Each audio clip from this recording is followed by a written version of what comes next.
澳門教友協進會2024年11月4號到8號舉辦咗一次長期朝聖之旅，大約30名參加者經過一日嘅交通轉折，傍晚拖住行李抵達日本長崎嘅入住酒店，開始佢哋5日4夜嘅長期朝聖之旅。理事長鄭妙霞表示，每次舉辦朝聖活動，主要都係希望參加者能夠打開心扉同眼睛，透過聖神帶領，感受天主想讓每個人睇到㗎。咁我哋希望其實朝聖嘅話咧，唔係淨係睇遺址啊，或者係睇殉道聖人啊。我哋都希望一樣嘢就係話，喺朝聖個旅程裏邊嘅話咧，大家都能夠打開個心，打開個眼。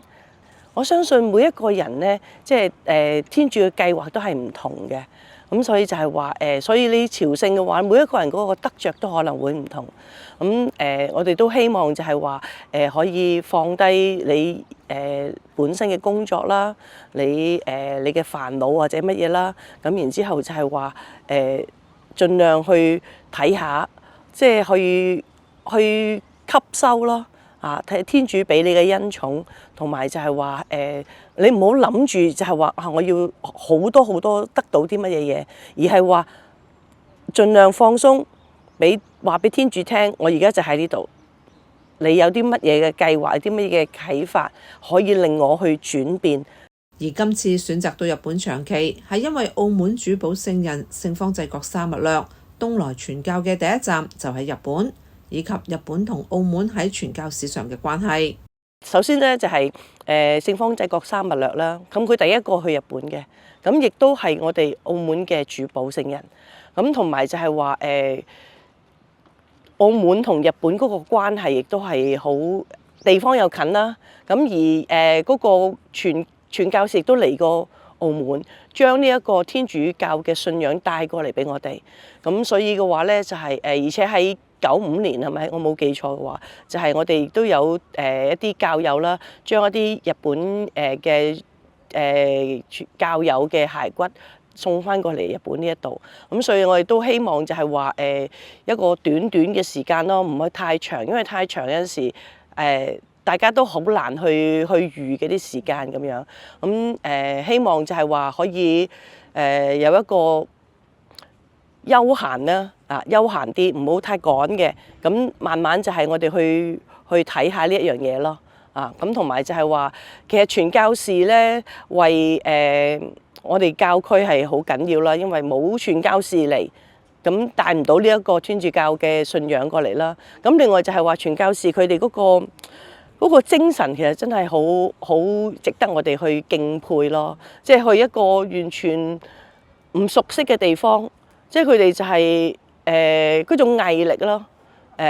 同埋就係話佢哋嗰個對信仰嗰個堅持咧，我覺得係為我哋係一個好大嘅一個啟示咯、啟發咯。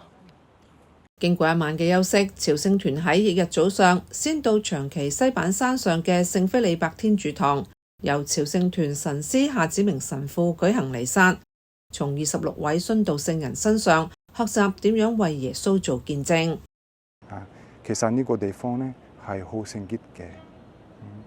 因為喺呢度呢，佢哋將佢嘅生命奉獻俾天主，為耶穌作見證。當時嘅啲人呢，嗰啲權威者呢，佢哋逼佢哋放棄信仰，但係佢哋唔要放棄耶穌，唔要放棄信仰，所以佢哋喺呢度呢，佢哋殉道。對我哋呢，對澳門嘅教友呢個地方，幫我哋加強我哋嘅信德。因為天主都係希望我哋為佢作見證。喺澳門冇人會逼我哋喺十字架上殉道，但係呢，喺我哋嘅日常嘅生活裏邊，我哋亦都遇到一啲情況呢，係考驗我哋嘅信仰。有啲地方呢，有啲情況呢，我哋都需要為耶穌作見證。可能我哋怕啦，可能有壓力啦，可能我哋有誘惑啦，可能我哋會怕為耶穌作見證，跟隨耶穌，所以佢哋嘅榜樣係鼓勵我哋唔怕為耶穌作見證。夏神父希望透過今次朝聖之旅，參加者可以喺傳教嘅精神中成長。因為我哋每一個人都係傳教士，耶穌都係召叫我哋每一個人透過我哋嘅生活啦，透過我哋嘅説話，為佢作見證，幫其他人認識佢，感受到佢嘅愛，特別係明白發現天主係愛。如果我哋同天主，我哋有新嘅生命。其實我哋透過呢個朝聖呢，都係得到恩寵。我覺得呢，如果呢啲26嘅人呢能夠上到呢，係因為天主俾恩寵佢哋。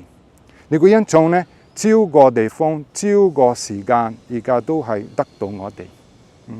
天主嘅恩寵都係咁樣，超過我哋。